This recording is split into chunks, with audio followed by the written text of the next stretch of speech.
어떤 건 안 받아야 되는지를 우리가 잘 압니다. 그래서 받아야 될 거 9장 4절 다 같이 3번 읽습니다. 에스겔 9장입니다. 시작. 여호와께서 이르시되 너는 예루살렘 성읍 중에 순행하여 그 가운데에서 행하는 모든 가정한 일로 말미암아 탄식하며 우는 자의 이마에 표를 그리라 하시고, 여호와께서 이르시되 너는 예루살렘 성읍 중에 순행하여 그 가운데에서 행하는 모든 가정한 일로 말미암아 탄식하며 우는 자의 이마에 표를 그리라 하시고, 여호와께서 이르시되 너는 예루살렘 성읍 중에 순행하여 그 가운데에서 행하는 모든 가정한 일로 말미암아 탄식하며 우는 자의 이마에 표를 그리라 하시고. 아멘. 우리 옆에 분들하고 다시 이렇게 인사하세요. 탄식하며 우는 자 됩시다. 근데 뭘 보고 탄식하며 우는 자 되라고요? 가정한 일 보고. 근데 어떤 가정한 일이냐 하면 우리가 그 앞에 8장을 보면 자세하게 나와요. 거기 8장 소제목이 있죠. 예루살렘의 우상 숭배. 그러니까 예루살렘은 하나님의 도성이고 또 예루살렘 안에 성전이 있습니다. 그러니까 예루살렘 성 안에서의 우상 숭배, 성전 안에서의 우상 숭배, 그런 몽땅 우상 숭배하는 일을 보고 가증한 일이라고 해요. 여기 1절 다 같이 읽습니다. 여섯째 해 여섯째 달 초닷새에 나는 집에 앉았고 유다의 장로들은 내 앞에 앉아 있는데 주 여호와의 권능이 거기에서 내게 내리기로. 아멘. 여섯째 해, 이거는 포로로 지금 바벨론으로 잡혀간 지 여섯째 해가 됐다는 거예요. 그러면 바벨론 포로로 잡혀가서 거기서 있을 때 하나님 앞에 지금 회개하면서 하나님 앞에 영광 돌리면서 있어야 될 때예요. 그런데 그들이 하는 행위를 보면 뭘 하고 있느냐 하면요, 하나님께서 이 에스겔을 3절에 보니까 그가 손 같은 것을 펴서 내 머리털을 한 모숨 잡으며 주의 영이 나를 들어 천지 사이에 올리시고 하나님의 환상 가운데에 나를 이끌어 예루살렘으로 가서 안뜰로 들어가는 북향한 문에 이르시니 거기에는 질투의 우상 곧 질투를 일어나게 하는 우상의 자리가 있는 곳이라. 하나님의 도성에 하나님을 경배해도 모를 판에 이 질투의 우상, 이거는요 우리가 아세라 목상이 세워져 있고 열왕기 상하 오면은 모든 왕들이 등장하는데 우상 숭배할 때 꼭 아세라 상이 등장합니다. 그게 이게 질투의 상이고 이게 가나안 땅의 주상이에요. 그러니까 주로 가나안 땅에 있는 민족들의 아주 그 대표적인 신입니다. 근데 이 질투하는 우상이 그 예루살렘 그 성 입구에 서 있는 거예요. 그래서 5절에 보니까 그래요. 그가 내게 이르시되 인자야 이제 너는 눈을 들어 북쪽을 바라보라 하시기로 내가 눈을 들어 북쪽을 바라보니 제단문 어기 북쪽에 그 질투의 우상이 있는지라. 그러니까 하나님의 도성에 하나님을 섬겨야 될 거기에 질투의 우상, 다시 말하면 우상 숭배하는 게 높이 세워져 있는 겁니다. 그래서 그가 또 내게 이르시되 인자야 이스라엘 족속에 행하는 일을 보느냐. 그들이 여기에서 크게 가증한 일을 행하니 나로 내 성소를 멀리 떠나게 하느니라. 이렇게 되어 있습니다. 그들의 하는 가증한 행위를 보면서 내가 내 성전에서 떠나겠다는 거예요. 하나님께서. 여기서 하나 우리가 짚고 넘어갈 게 있습니다. 지금 내가 하는 이 행위 속에 하나님이 보시고 떠날 것인가 계실 건가, 그걸 한번 여러분 스스로 점검해 보세요. 나 그래도 신앙생활 하는데 조금 더 점검해 볼게요. 왜냐하면 그 내용이 쭉 나오니까 이제 더. 어쨌든 하나님께서 나와 동행하고 계실 건가 떠날 건가, 지금 내가 하는 행동 속에서. 우리가 엘리 제사장을 잘 알잖아요. 엘리 제사장이 하나님 앞에서 영적으로 게을렀어요. 또 그 아들의 생활도 잘 가르치지 못했어요. 그래서 결국 뭐예요? 어떻게 돼요? 그 막내 며느리가 아기를 낳으면서 죽으면서 이가봇이라 그래요. 하나님의 영광이 우리 집에서 떠났다. 그러니까 그 행위가, 하나님의 영광이 떠났다는 건 하나님이 떠났다는 거거든요. 그러니까 지금 내가 하는 행위가, 지금의 하는 행위는 쭉 해온 것의 연속이에요, 여러분. 연속. 이게 하나님이 나와 동행하고 계시는가 떠나게끔 만드는가 깊이 생각하세요. 에스겔 선지자를 또 데리고 보세요. 7절에 그가 나를 이끌고 뜰문에 이르시기로 내가 본즉 담에 구멍이 있더라. 그가 내게 이르시되 인자야 너는 이 담을 헐라 하시기로 내가 그 담을 허니 한 문이 있더라.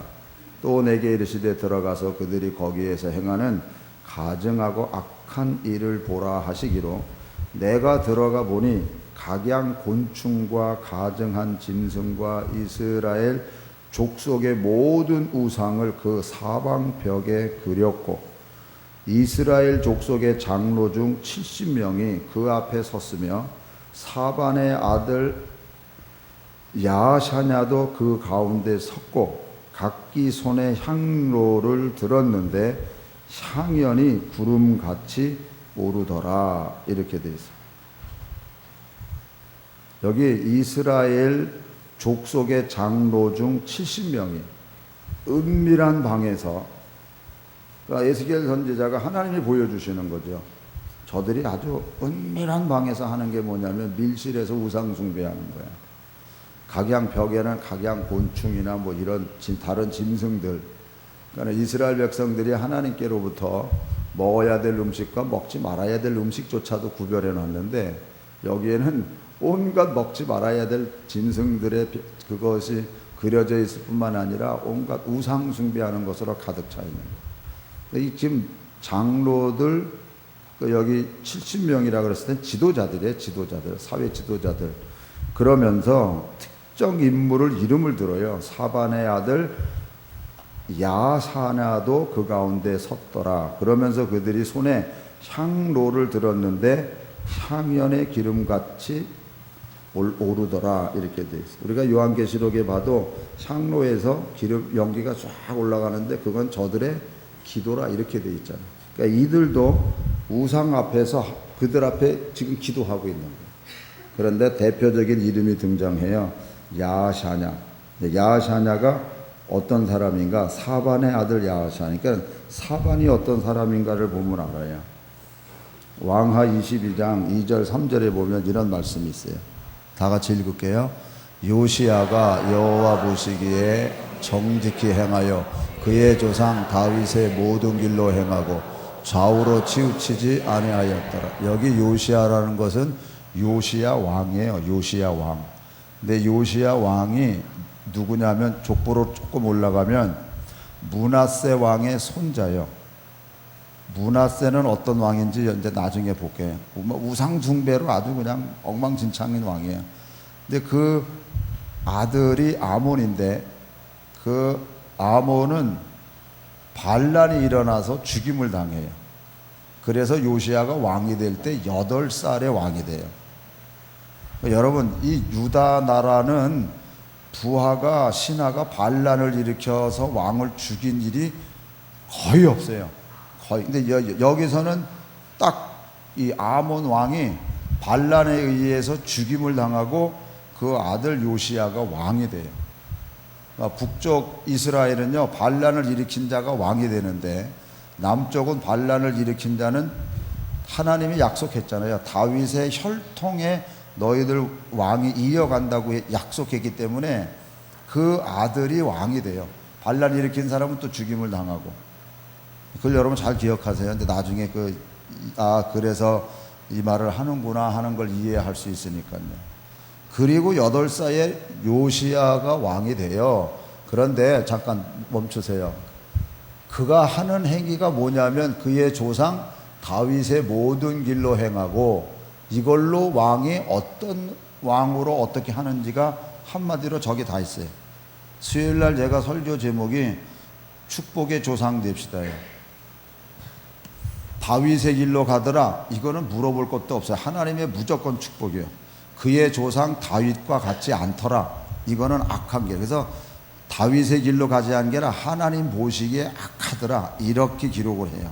그런데 요시야 왕은 조상 다윗의 길로 행하더라, 이건 완전히 좋은 왕이에요. 그런데 그가 하는 일에 요시야가 여호와 보시기에 정직히 행하여 그의 조상의 모든 길로 행하고 좌우로 치우치지 아니하였더라. 다음, 요시야 왕 18째 해에 왕이 무술람의 손자 아살리야의 아들 서기관 사반을 여호와의 성전에 보내며 이르되, 여기서 사반이 등장해요. 그러니까 요시야 왕 때 서기관으로 일한 충성된 일꾼이에요. 18째 해라고는 이때에 요시야 왕이 성전에 있는 자기 할아버지 므낫세가 세우고 자기 아버지가 세워놨던 우상 숭배하던 거 싹 청소를 해요. 성전에도 뭐 온갖 우상들이 많았으니까 싹 청소하는데 책을 발견해요. 그게 율법책이에요. 그게 아마 신명기서였다 보통 이렇게 얘기를 해요. 그래서 하나님이 이 말씀대로, 내가 하나님 말씀대로 하면 축복 줄 것이고, 너희들이 하나님 말씀대로 어긋나게 하면 내가 말씀 그대로 징계하겠다. 이제 하나님 앞에 하나님이 그렇게 그 선지자를 통해서 예언을 해요. 그래서 요시야 선지자가 율법책을 보면서 온 백성이 회개하고 온 백성이 하나님 앞에서 영광을 돌려요. 그때 함께 했던 사반인데 그 아들이 지금 우상 숭배하는 거기에 우두머리 역할을 하고 있는, 그러니까는 지도층이 완전히 우상 숭배하는 상황이 되어버린 거예요. 그러니까는 지역적으로 우상 숭배가 세워져 있을 때에 지도자들은 은밀한 곳에서 숨어서, 다 이게 하나님의 지도자들이잖아요. 그런데 숨어서 은밀하게 행하고 있는 이 일들, 왜 이런 일을 하고 있느냐 하면 이유가 있어요. 12절에 보면, 또 내게 이르시되 인자야, 이스라엘 족속의 장로들이 각각 그 우상에 방한 어두운 가운데서 행하는 것을 내가 보았느냐? 그들이 이르기를 여호와께서 우리를 보지 아니하시며 여호와께서 이 땅을 버리셨다 하느니라. 하나님께서 우리를 보지 않고 또 하나님께서 우리를 버렸다는 거예요. 그러니까 하나님께 도움을 요청할 일이 없죠. 하나님이 우리를 버려서, 그러니까 버렸기에 우리가 바빌론으로 지금 포로로 잡혀온 거예요. 하나님이 계시다 그러면 어떻게 하나님의 백성을 이렇게 만들 수 있냐는 거예요. 어떻게 보면은 정상적인 생각일 수도 있어요. 근데 이건 정상적인 게 아닙니다. 사람이 볼 때에 옳은 길이라 할지라도 하나님이 아니야 그러면 아닌 거예요. 그러니까 말씀이 기준이에요. 아멘. 그러길래 예레미야 시대 때에도 너희들 바벨론에 잡혀가는 게 하나님의 뜻이라는 거예요. 근데 이게 이해가 돼요, 여러분? 이해가 안 돼. 아까 요시야 왕이 왜 죽는 줄 아세요? 그 당시에 요시야 왕 때니까 아직 유다가 망하지 않았을 때잖아요. 요시야 왕이 왜 죽냐면 애굽 왕이 세계 정세를 보니까 바벨론이 지금 커가고 있는 거예요.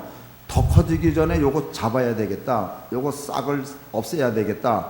이러려니까 유다 이 땅을 지나가야 되는 거예요. 그러니까 느밧 왕이, 그러니까 애굽의 왕입니다. 야, 좀 지나가자. 그래서 저 바벨론을 없애야 되겠다. 그런데 자기 땅을 지나간다는데 그게 또 허락해 줄 왕이 어디 있어요? 그렇잖아요, 여러분. 상식적으로 생각을 해봐요. 이건 또 있을 수 없는 일이니까는 변장을 해서 전쟁에 나가서 죽어요, 요시야가. 그러니까 마지막 이스라엘의 이 개혁자거든요, 사실. 그런데 죽으니까 누가 왕이 되냐면은 여호아스라는 자기 아들이 왕이 되죠. 완전히 요시야가 죽고 나서는 이스라엘은 끝나. 이 왕이, 자기 아들이 왕이 됐는데 느밧이 괘씸하잖아요. 그러니까는 이 왕을 내보내고 요시야 왕과 형제되는 여호야긴을 왕으로 세워서 자기 마음대로 하는 거죠. 근데 그 사이에 바벨론은 이제 커진 거예요. 그래서 여호야긴이라는 왕 때 바벨론이 들어와서 싹 이제 망하게 되는 거예요. 이 마지막 때의 왕이 요시야 왕이거든요. 그런데 이게 통과되자 가자 이러니 그게 되겠습니까? 허락을 안 하는 게 당연하죠. 우리 상황으로 들어와서 저 일본이 중국 치겠다고 우리 좀 지나가자 그러면 우리가 허락하겠어요? 아니, 지금의 역사를 우리가 생각하지 말고 미쳤냐? 이러지. 우리도 가만히 보면요.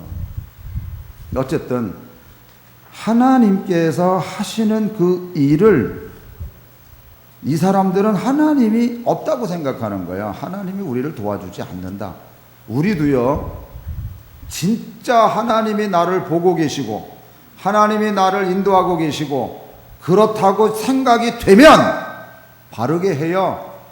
솔직히 여기 나와서 예배 드리지만 이 마음이 굳건하게 있으면요, 두려워서 다른 일 못해요. 그런데 예배는 드리지만 두렵지 않는 거예요. 뭐 내가 여지껏 잘못했어도 하나님 나 안 건드리잖아요. 그러나 채워지고 있다는 거, 나의 죄가 채워지고 밀봉이 돼버리면 그땐 끝나는 거예요, 여러분. 그걸 여러분들이 아셔야 돼요. 마냥 좋은 하나님이신데 여러분들이 회개하지 않으면 끝나는 거예요. 그래도 회개하라는데, 여러분, 이 유다 사람들은, 유다 장로들은 밀실에서 이렇게 하고 있고요. 하나님이 또 에스겔 선지자를 데리고 14절에 가서 보니까 그가 또 나를 데리고 여호와의 전으로 들어가는 북문에 이르시기로 보니 거기 여인들이 앉아 단무스를 위하여 애곡하더라. 이게 풍요로운 신이에요. 생명도 주고 번성하게 하고 새롭게 자라나고 하는 그런 의미의 신이거든요. 그러니까 여인들이 앉아가지고 우는 거예요. 여기서 여자들만의 울음이라고 생각하지 마세요. 사회에 그 당시에 여자 그러면 가장 약한 자의 모습이에요. 다시 말하면 모든 지금 유다 장로들 지도층이에요. 여자는 뭐예요? 평민들이에요. 평민들도 우상 숭배하고 있는 거예요. 이걸 보여주고 있는 거예요. 그러면 흔히 말하는 제사장들은 뭘 하고 있을까? 16절, 그가 또 나를 데리고 여호와의 성전 안뜰에 들어가시니라. 이게 아주 본 성전이라는 말이 등장을 해요. 안뜰에 들어가서 보라, 여호와의 성전 문 곧 현관과 제단 사이에 약 25명이 여호와의 성전을 등지고 낫을 동쪽으로 향하여 동쪽 태양에게 예배하더라. 이렇게 되어 있어요. 그러니까 제사장, 이게 성전 안뜰에 성전에서 25명이 서 있다고 할 때 이건 제사장들은 레위 지파들이야. 다 그들이 성전을 등지고, 물론 제가 여러분들을 보기 때문에 이렇게 서 있지만 성막이 있잖아요. 그러니까 성전이 지어지면 성전이 동쪽을 향해서 성전이 보게 돼 있어요. 동쪽을 향해서. 그러니까 제사장이, 여기가 지성소요, 여기가 이제 성소라 그러면 제사장이 어떻게 해야 돼요? 이렇게 서서 여기서 일을 하는 거예요. 여기 지성소면 그러면 성전을 바라보잖아요. 그런데 지금 제사장들이 뭐예요? 성전을 등지고 동쪽을 바라보면서 뭐예요? 태양, 떠오르는 태양을 숭배하는 거예요. 태양 숭배 사상이에요. 그러니까는 이 질투의 우상, 이것은 가나안 땅의 대표적인 우상이고요. 그 다음에 밀실에서의 이게 제사 드리는 거, 이건 애굽에서부터 들어온 이방 숭배고, 이 여자들이 섬겼던 단무스, 이거는 바벨론 이쪽에서 대표되는 신이고, 그리고 태양신, 이거는 모든 사람들의 자연적인 우상숭배고, 그거는 몽땅 우상숭배는 다 있는 거예요. 그런데 여러분, 이 사람들이 이렇게 하는 일에는요, 뿌리가 있어요. 뿌리가 그냥 한 게 아니에요. 이런 모든 우상의 뿌리가 이스라엘 백성들에게서는 어디서부터 시작됐는 줄 아세요? 솔로몬에게서부터 시작됐어요. 그게 그 원조요, 원조. 죄의 원조는 솔로몬이에요. 왜? 많은 우상 섬기는 여자들을 자기가 부인으로 삼다 보니까 이스라엘 성 안에 곳곳에다가 우상 숭배 다 만들어놨어요. 이렇게 이거는 솔로몬이 원조고, 그리고 그것에 대한 뿌리를 확실하게 내린 사람이 누구냐? 그게 바로 므낫세예요. 므낫세. 여기서 나오는 모든 우상 숭배가 므낫세가 왕이 돼서 제일 오랫동안 또 통치를 해요. 그러면서 그가 하는 일이 뭐냐? 왕하 21장 1절서부터 볼게요. 므낫세가 왕이 될 때의 나이 12세라 예루살렘에서 55년간 다스린, 제일 오랫동안 다스렸어요. 자, 므낫세의 아버지가 누구요? 히스기야 왕이요. 아주 유명한 왕이에요. 생명의 연장을 받아서 태어난 아들이에요, 이 므낫세. 그런데 그가 하는 일을 보면요, 다음 절, 므낫세가 여호와 보시기에 뭐를 행해요? 악을 행해요. 여호와께서 이스라엘 자손 앞에서 쫓아내신 이방 사람의 가증한 일을 따라서 그의 아버지 히스기야가 헐어버린 산당들을 다시 세우며 이스라엘의 왕 아합의 행위를 따라, 누구를 따라가요? 아합의 행위요. 자기 조상 다윗을 따라가야 되는데 다윗을 따라간 게 아니라 가장 우상 숭배의 대부 아합 행위를 따라가서 바알을 위하여 제단을 쌓고 아세라 목상을 만들며 하늘의 일월 성신을 경배하여 섬기며 여호와께서 전에 이르시기를 내가 내 이름을 예루살렘에 두리라 하신 여호와의 성전에, 이게 다 우상 숭배하는 제단을 쌓고 또 여호와의 성전 두 마당에 하늘의 일월 성신을 위하여 제단을 쌓고 또 자기의 아들을 불 가운데로 지나게 하며 점치며 사수를 행하며 신접한 자와 박수를 신임하여 여호와께서 보시기에 악을 많이 행하여 그 진노를 일으켰으며 또 자기가 만든 아로새긴 아세라 목상을 성전에 세웠더라. 옛적에 여호와께서 이 성전에 대하여 다윗과 그의 아들 솔로몬에게 이르시기를 내가 이스라엘의 모든 지파 중에서 택한 이 성전과 예루살렘에 내 이름을 영원히 둘지라. 잠깐만 여기서 멈춰봐요. 저와 여러분도 성령이 거하는 성전이라고 가르쳐줬어요. 이제 나중에 인친다는 것 때문에 나중에 말씀을 봅니다만 성령으로 우리가 인침받았고 성령이 거하는 성전이요. 그러면 거기에는 오직 하나님만이 존재하고 예수님만이 존재하고 말씀만 존재해야 돼요. 그런데 이 므낫세가 한 일이 뭐예요? 성전에 자기가 만든 아세라 상을 성전에 세워요. 우상 숭배하는 거죠. 다음, 만일 이스라엘이 나의 모든 명령과 나의 종 모세가 명령한 모든 율법을 지켜 행하면 내가 그들의 발로 다시는 그의 조상들에게 준 땅에서 떠나 유리하지 아니하게 하리라 하셨으나 이 백성이 듣지 아니하였고 므낫세의 꾀임을 받고 악을 행한 것이 여호와께서 이스라엘 자손 앞에서 멸하신 여러 민족보다 더 심하였더라. 옆에 분들하고 이렇게 인사하세요. 뿌리 뽑읍시다.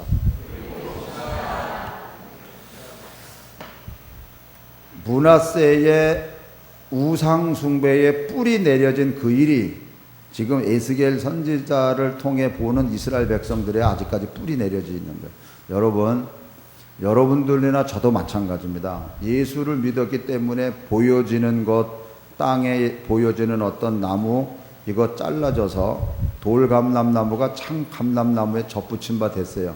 진짜 접붙임 바 됐으면 그 뿌리는 나는 없어요. 거기에 붙어 있는 거지. 이게 원리잖아요. 그런데 우리는 나는 잘라져 있는데 내 안에 죄성은 남아 있는 거야. 죄성. 그래서 이거를 뽑아내야 돼요. 왜 다윗이 자기 몸을 쳐요? 몸은요, 생각은 하나님 말씀대로 산다고 생각하는데 몸뚱아리가 그걸 거절을 해요. 여러분, 한 예를 들면요, 전에는 내가 뭐 10,000원짜리 20,000원짜리 뭐 옷을 입고도 행복했지만 이게 조금 더 커지다 보면요, 100,000원짜리 옷 입고 200,000원짜리 옷 입고 만약에 지내다 보면요, 그 옷 자체가 좋은 거예요, 여러분. 그러니까 몸뚱아리가 10,000원짜리 옷을 다시 입혀놓으면요, 못 입어요. 생각은 입어야지, 절제해야지, 이게 뭐야? 그런데 몸이 거절한다니까요. 아니야, 불편해.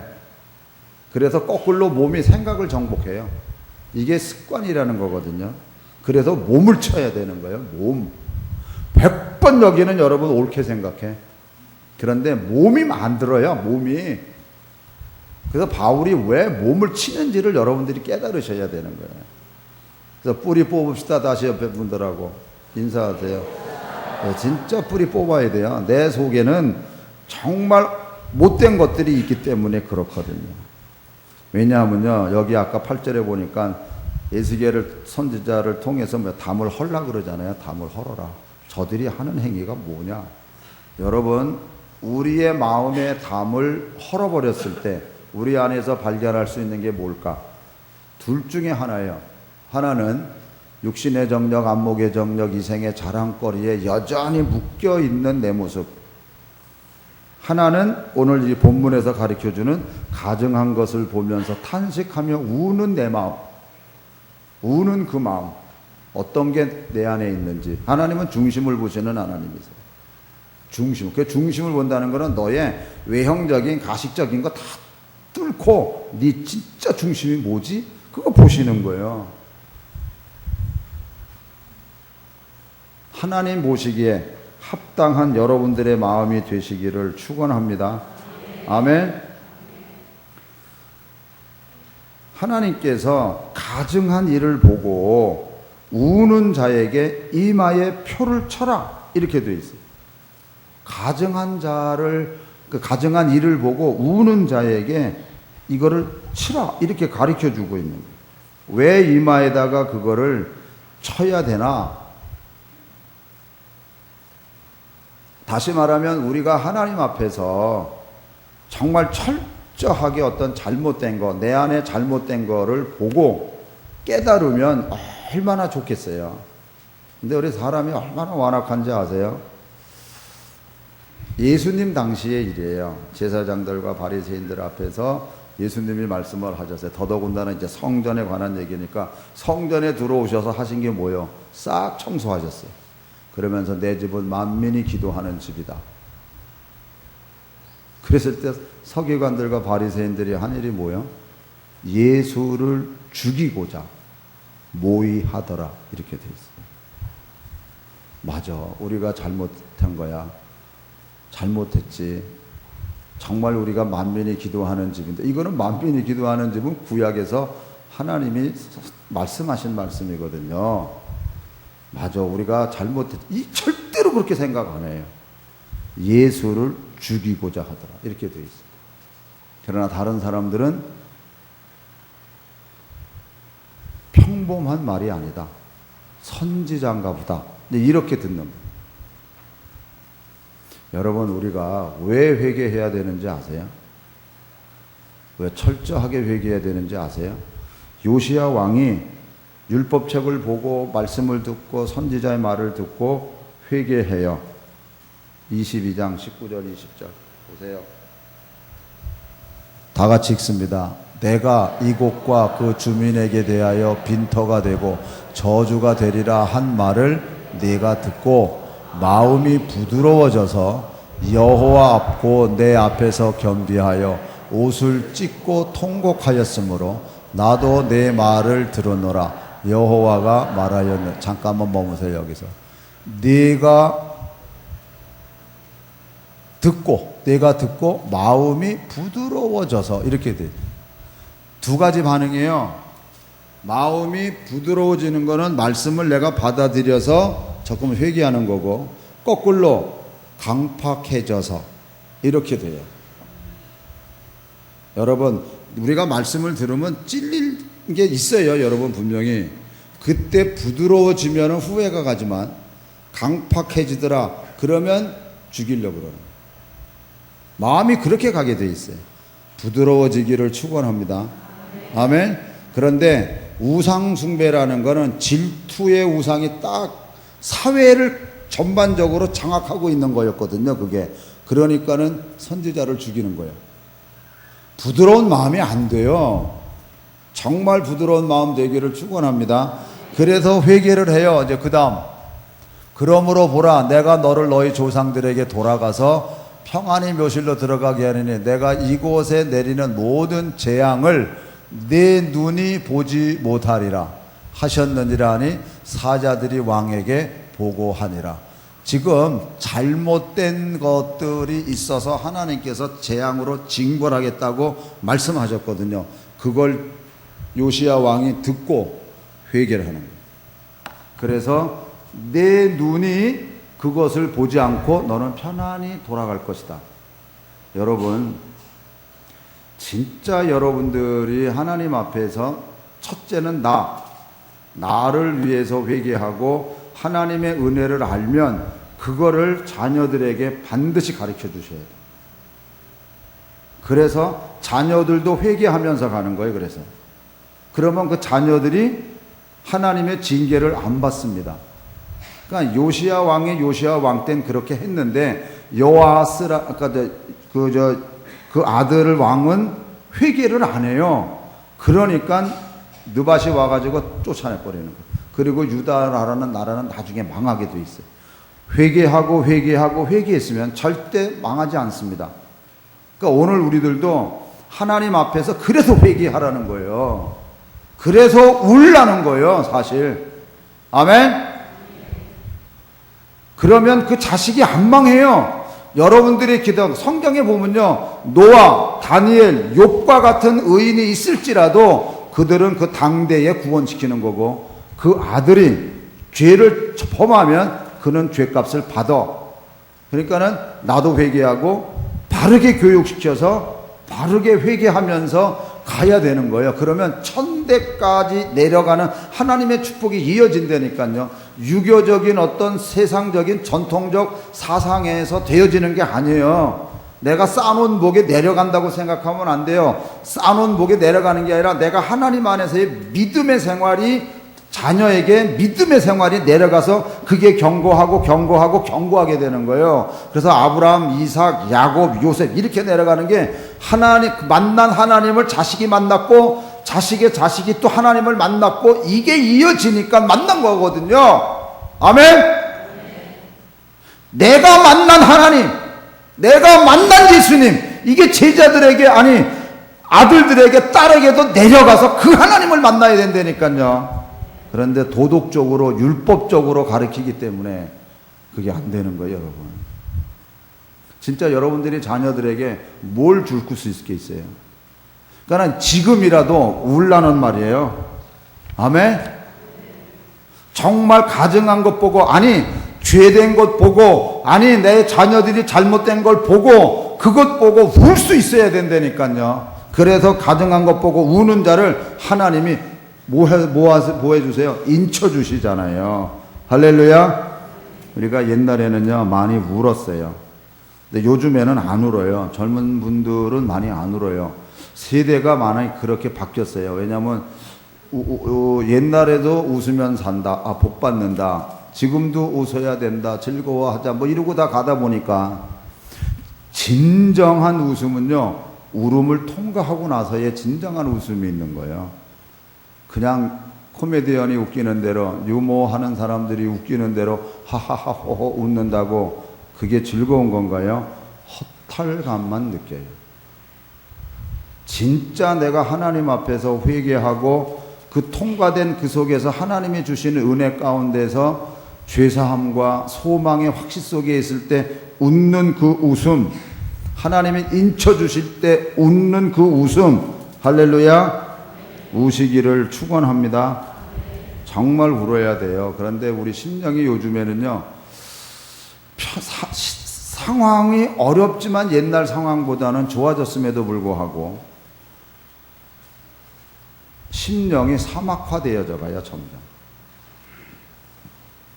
풍성한 물된 동산과 같은 심령이 아니라 점점 사막화되어져 간다니까요. 모든 여건과 상황은요 다 좋아져 가고, 여러분 우리나라처럼 먹을 음식이 많은 풍성한 나라가 없어요. 진짜 우리나라 잘 사는 나라예요. 그런데 지금은요 점점 고갈돼 가고 있어요. 고갈. 근데 우리 심령도요 그럴수록 더 풍성해야 되는데 심령도 우리도 고갈되어져 가요. 사랑하는 성도 여러분, 진짜 우리가 하나님의 성령 안에서 우리가 인침을 받은 하나님의 자녀라면 말씀이 우리들에게 가르쳐줘요. 제 말이 아니에요. 에베소서 1장 13절 다 같이 읽습니다. 그 안에서 너희도 진리의 말씀 곧 너희의 구원의 복음을 듣고 그 안에서 또한 믿어 약속의 성령으로 인치심을 받았으니, 예, 인침을 받은 거예요. 그래서 4장 30절 하나님의 성령을 근심하게 하지 말라. 그 안에서 너희가 구원의 날까지 인치심을 받았느니라. 예, 구원의 날까지. 이 구원이라는 게 뭐예요? 지금 구원 받았고 구원을 이뤄가고 마지막 구원을 완성시키는 거예요. 그랬을 때에 이 성령의 인치심으로 말미암아 구원의 날까지 우리가 하나님 안에서 세움 받는데, 그렇기 때문에 성령을 근심케 하지 말라는 거예요. 성령을 걱정 끼쳐드리지 말라는 거예요. 그게 뭐예요? 성령의 인도함 속에 내가 따라가는 게 아니라 내 맘대로 간다는 거. 내 맘대로 간다는 건요, 신앙적으로 얘기하면 그게 바로 우상숭배예요, 여러분. 우상숭배라는 게 뭐 불상 앞에 가가지고 꼭 뭐 이렇게 빌어놓고 뭐 목상을 만들어 놓고 빌어야 우상숭배가 아니에요. 뜻 어긋나서 내 맘대로 가는 게 몽땅 우상숭배예요, 여러분. 진짜 하나님의 뜻 안에서 생활해 나가시기를 축원합니다. 우리가 이렇게 정말 회개하고 아닌 것을 보면서 안타까운 마음을 가지고 갈 때 인침을 받아야 우리가 하나님 안에서 존재해요. 왜냐하면요, 하나님께서 뭐라 그러시느냐 하면요, 에스겔 다시 8장 18절로 들어옵니다. 그러므로 나도 분노로 갚아 불쌍히 여기지 아니하며 긍휼을 베풀지도 아니하리니 그들이 큰 소리로 내 귀에 부르짖을지라도 내가 듣지 아니하리라. 하나님 기도 응답 안 하세요. 하나님이 거꾸로 분노로 갚은데 어떻게 갚아주시느냐? 9장 1절 다 같이 읽습니다. 또 그가 큰 소리로 내 귀에 외쳐 이르시되 이 성읍을 관찰하는 자들이 각기 죽이는 무기를 손에 들고 나아오게 하라 하시더라. 여기요, 이 성읍을 관찰하는 자들에게 각기 뭘 들고 나오라 그래요? 뭘 들고 나오라 그래요? 죽이는 무기 가지고 나오라. 그러고 인정사정 보지 말래요. 5절 6절 다 같이 읽습니다. 그들에 대하여 내 귀에 이르시되 너희는 그를 따라 성읍 중에 다니며 불쌍히 여기지 말고 긍휼을 베풀지 말고 쳐서 늙은 자와 젊은 자와 처녀와 어린이와 여자를 다 죽이되 이마에 표 있는 자에게는 가까이 하지 말라. 내 성소에서 시작할지니라 하시매 그들이 제 성전 앞에 있는 늙은 자들로부터 시작하더라. 이렇게 되어 있어요. 인침받지 못하면 하나님의 심판은요 있어요. 여러분, 심판은 있어요. 그런데 인침받지 않으면 하나님의 인정사정 보지 않아요. 뭐 늙은이, 나이가 많은 분이나 젊은 자나 처녀나 어린이나 몽땅 가리지 않고 인침 있냐 없냐 그것만 따지세요. 그리고 싹 죽여버려요. 무섭죠? 무서울 거 없어요. 인침 받으면 되잖아요. 아멘? 그러니까 인침 받으면 된다니까요. 불쌍히 여기면 되는 거예요. 아멘?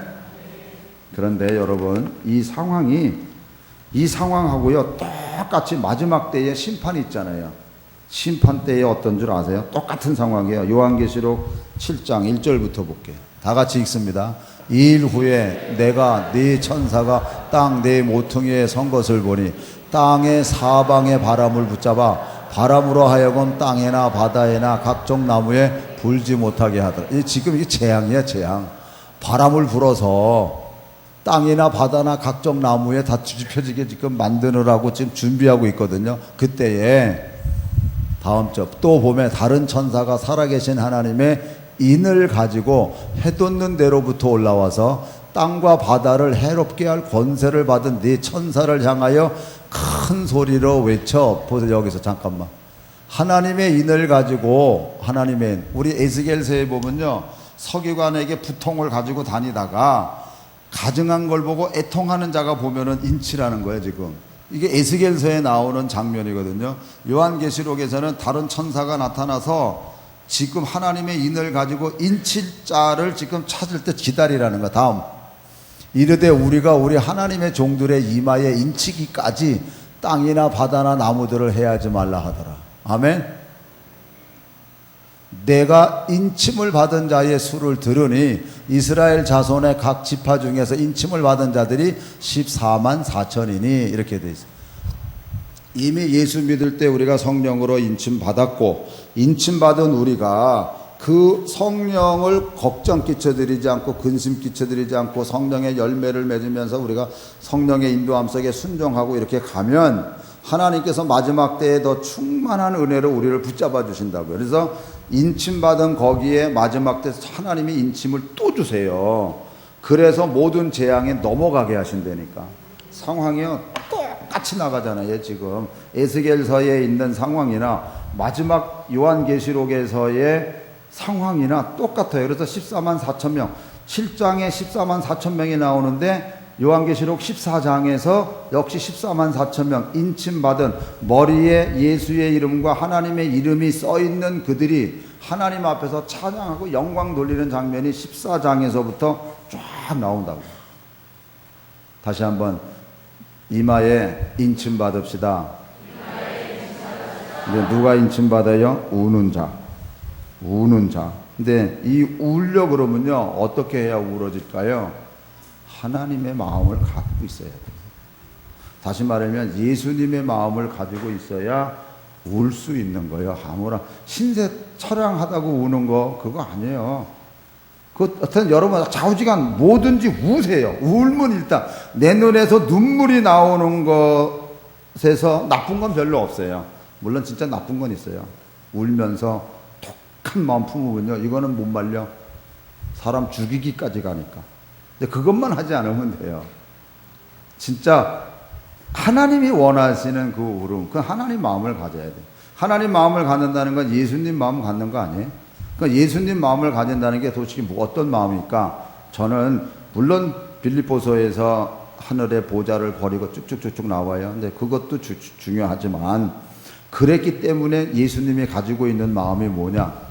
마태복음 5장에 나오는 심령이 가난한 마음. 심령이 가난하지 않고선 울 수가 없어요.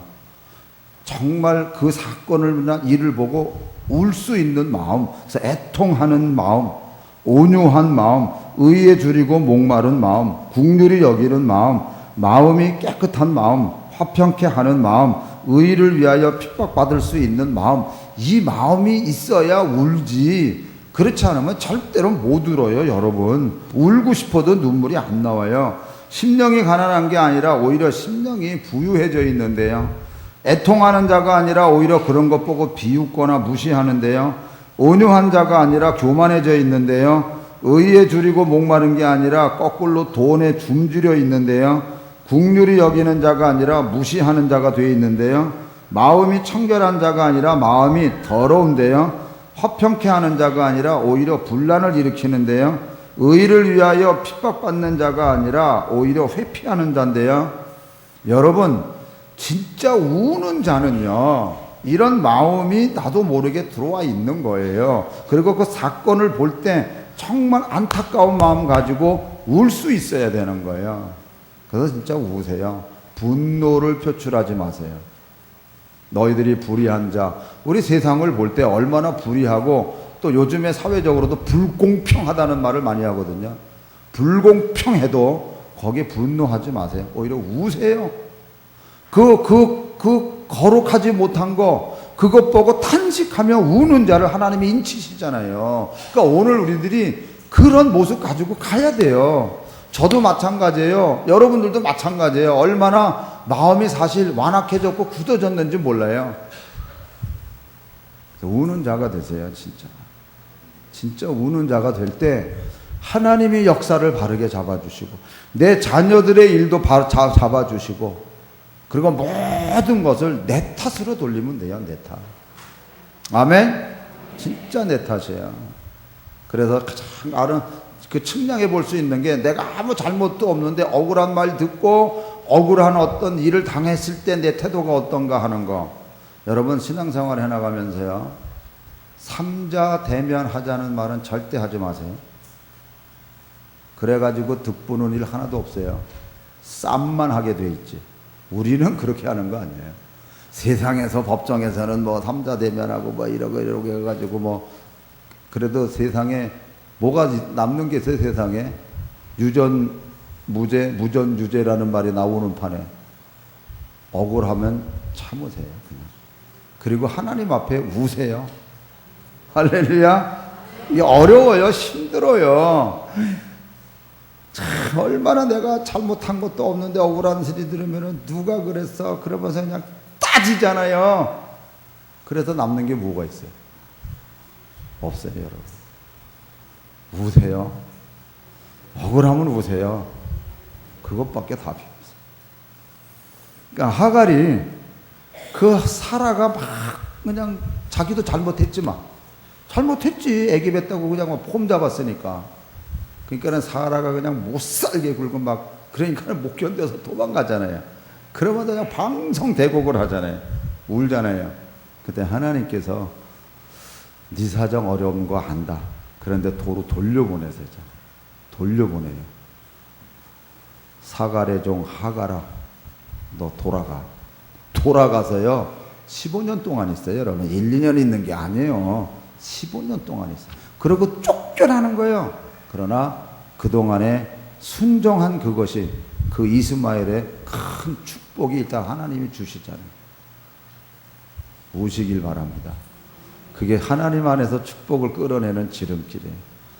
하고 싶은 말이 있어도 꿀꺽하세요. 꿀꺽하고 그냥 우세요. 그게 답이에요. 그럼 하나님이 잊혀주시잖아요. 너는 내 거라고. 할렐루야. 어떤 경우가 있어도 분노하지 마시고 변명하려고 하지 마시고 그냥 우세요. 그래서 하나님이 보시고 하나님이 인쳐주셔서 하나님의 모든 은혜 가운데 세움받고 가는 거룩한 성도들이 되시기를 주님의 이름으로 축원합니다. 기도하겠습니다. 우리 주여 한번 크게 부르짖고